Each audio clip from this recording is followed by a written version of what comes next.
reçois aujourd'hui Monsieur le Président de la communauté centrafricaine, Marc Arté. Vous êtes étudiant ici en Tunisie, en master. Comment ça se passe pour vous, les études en Tunisie?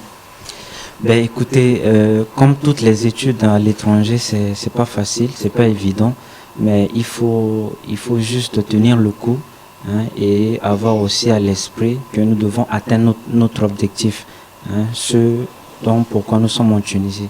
Donc nous devons obtenir nos diplômes, si on est en troisième année ou bien en master 2 ou bien monter en classe supérieure. Je pense que c'est ça l'objectif, hein, final chaque année. Vous êtes étudiant ici en Tunisie, en même temps c'est vous dirigez toute une communauté.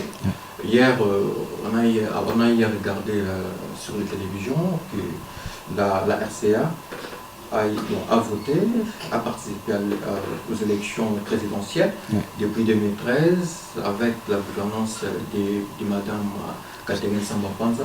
Qu'est-ce que vous pensez à cette idée?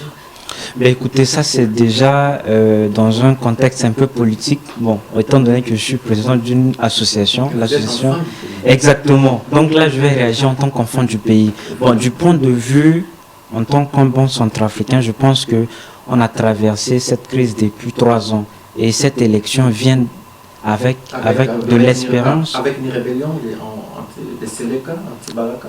Oui, ça c'est le commencement de la crise. Le commencement de la crise a commencé d'abord par la Séléka qui a pris le pouvoir. Ensuite, il y a eu le président Djoto qui avait démissionné sous la pression de la communauté internationale. Et c'est de là que aussi il y a un petit comité qui a été formé du nom d'Anti-Balaka.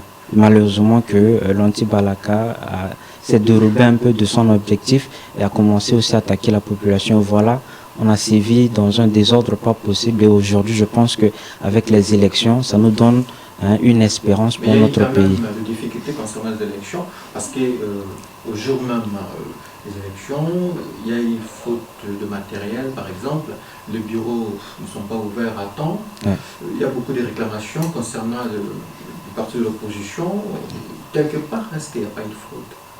Bon, moi je dirais pas, je vais pas m'appuyer là-dessus en disant qu'il y a une fraude en tant que telle puisque je suis pas sur place, hein, sur le territoire. Mais ce qui est sûr, il y a quand même quelques failles.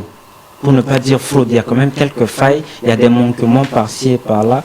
Donc je pense que comme toute élection dans un pays, il y a toujours ce côté néfaste. Mais ce qui est plus important pour nous en tant que Centrafricains, c'est d'avoir un président, hein, avoir un président qui saura donc maîtriser la population, galvaniser et unir toute la population pour le bien de la nation tout entière. Moi je pense que c'est ça le plus important. On ne va pas trop parler de la politique, mais quand même on va poser une dernière question concernant les sujets politiques. On a vu l'évêque qui était allé au camp de musulmans pour atténuer quand même le fait qui s'est passé entre les musulmans et les chrétiens.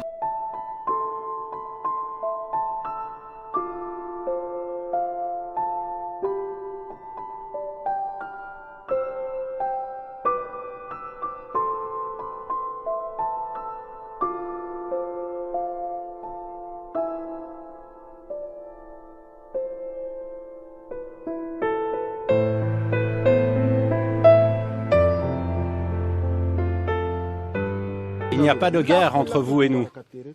Regardez, lui et moi, on se retrouve à chaque fois qu'il le faut. Quand il se passe quelque chose, nous nous parlons. Si lui et moi on était en guerre, on comprendrait pourquoi vous l'êtes. Mais ce n'est pas le cas. Il n'y a pas de problème. Toi, tu es bien mon épicier, alors où est le problème? Des sourires qui reviennent et des applaudissements. Quelques mots ont suffi à éviter un bain de sang. Si c'était vous, en tant que ressortissant, président d'une communauté, peut-être dans les jours à venir, vous pouvez devenir Premier ministre ou le président de la République. C'est quoi votre choix en ce qui concerne cette polémique entre les musulmans et les chrétiens? Mais déjà, d'où vient exactement cette polémique? Je pense que la question n'est pas de savoir qu'est-ce qu'il y a, pourquoi est-ce qu'il y a deux contre tout ça. Je pense que c'est une crise d'abord.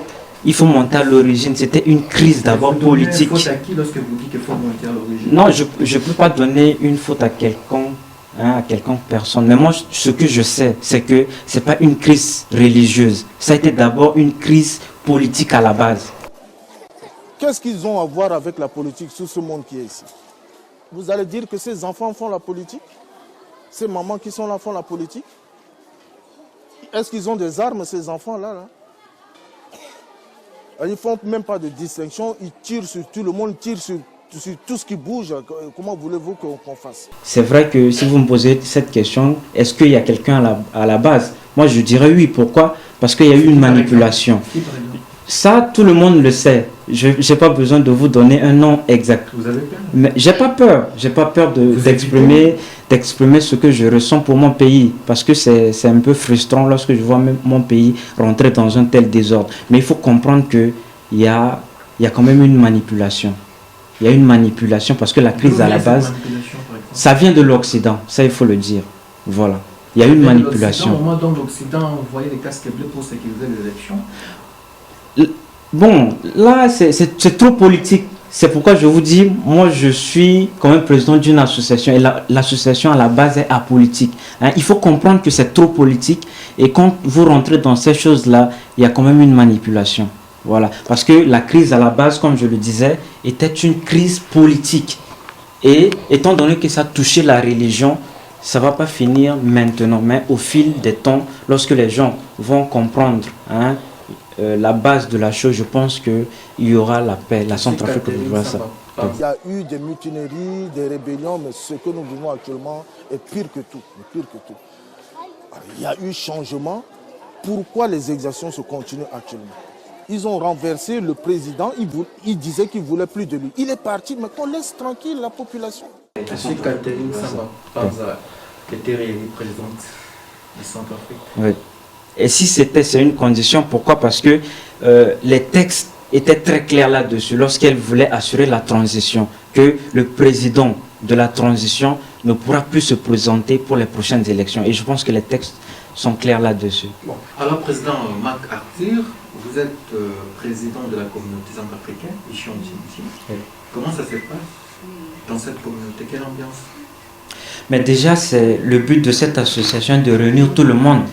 L'ambiance, je peux dire l'ambiance, elle est conviviale, elle est fraternelle, puisque ça fait déjà presque 3 ans qu'on traverse une crise politique au pays et qui a eu un impact considérable sur nous en tant qu'étudiants et stagiaires centrafricains en Tunisie. Donc, pour nous, l'ambiance qu'on peut créer au niveau de notre association, c'est d'abord une ambiance conviviale et fraternelle, pour dire aux Centrafricains que nous n'avons qu'un seul pays et que, quelle que soit notre appartenance ethnique, religieuse ou sociale, nous sommes tous fils de ce pays qui est la République centrafricaine. Pourquoi avez-vous accepté d'apporter cette forte charge dans votre état? Déjà c'est dans un esprit patriotique. On est arrivé donc à constituer cette association et aujourd'hui, on réalise beaucoup de choses par le biais de cette association. Un jeune qui dirige les jeunes, comment ça se passe? Mais ça se passe d'abord par l'humilité. Ça se passe d'abord par l'humilité et aussi par la prière, parce que c'est Dieu qui est au-dessus de tout. Et lorsqu'on lui demande de nous faire quelque chose, on lui demande d'exaucer nos prières, je pense qu'à cœur ouvert, il le fait. Vous faites un mélange entre la prière et la communauté?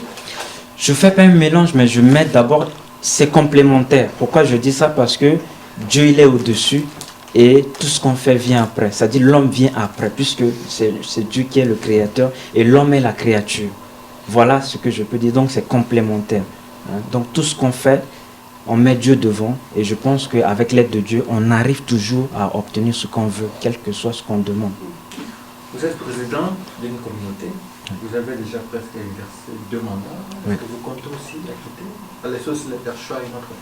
Mais déjà, je pense qu'il faut avoir toujours cette notion de relève. C'est très important puisque c'est une des causes qui paralyse aussi notre continent. C'est quoi votre remarque en tant que président d'une communauté, ce que vous n'avez pas fait en 2015, si peut-être vous espérez être président encore ou ministre quelque part, dans votre pays notamment, ce sera peut-être ce que vous n'avez pas fait dans votre communauté? Ce qu'on n'a pas fait dans notre communauté, c'était de relever ce défi d'avoir, par exemple, une ambassade, une structure diplomatique, je pèse bien mes mots, pouvant défendre l'intérêt des étudiants et stagiaires centrafricains en Tunisie, puisqu'avec l'association, le pouvoir est limité. Et dans 2 ans, comment vous n'avez pas pu réussir C'est pourquoi je vous ai dit, c'est une affaire d'État. C'est déjà un pays tout entier qui peut décider ouvrir une ambassade ou non. Et je pense qu'on a déjà lancé la procédure et c'est petit à petit, c'est un dossier qui passe administration par administration. Et je pense que sur cette question, il faut être patient. Hein. Il faut être patient. Petit à petit, on aura une structure diplomatique par la grâce de Dieu. Nous sommes aujourd'hui le 31 décembre.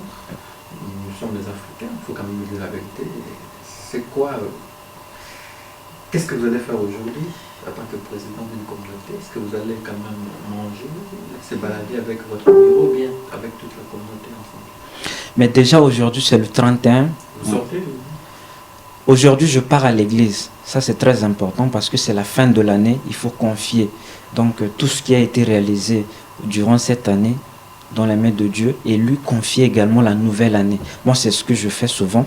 Donc le 31 on part à l'église et le 1er, c'est-à-dire la nouvelle année, on va se retrouver en famille avec toute la communauté pour partager ce moment fraternel et ce moment convivial. Et ça va se passer demain le 1er. Et vous avez déjà préparé votre discours pour la fin de l'année? Bon, généralement, j'ai pas généralement le temps de préparer. Dans ce discours? Déjà, c'est déjà présenter mes vœux, hein, présenter mes vœux de bonheur, de prospérité, de tout ce qui est positif pour tous les Centrafricains en Tunisie, non seulement pour les Centrafricains, mais également pour tous les Africains en Tunisie. Et quand est-ce qu'il y aura les élections? Il y aura les élections au mois de février dans notre communauté. Au mois de février dans la communauté. Exactement. Ouais. Merci, Président Mokarty. Je vous en prie, c'est moi qui vous remercie. Et je vous présente mes vœux de bonheur, de prospérité et que Dieu vous bénisse pour cette nouvelle année. Merci beaucoup.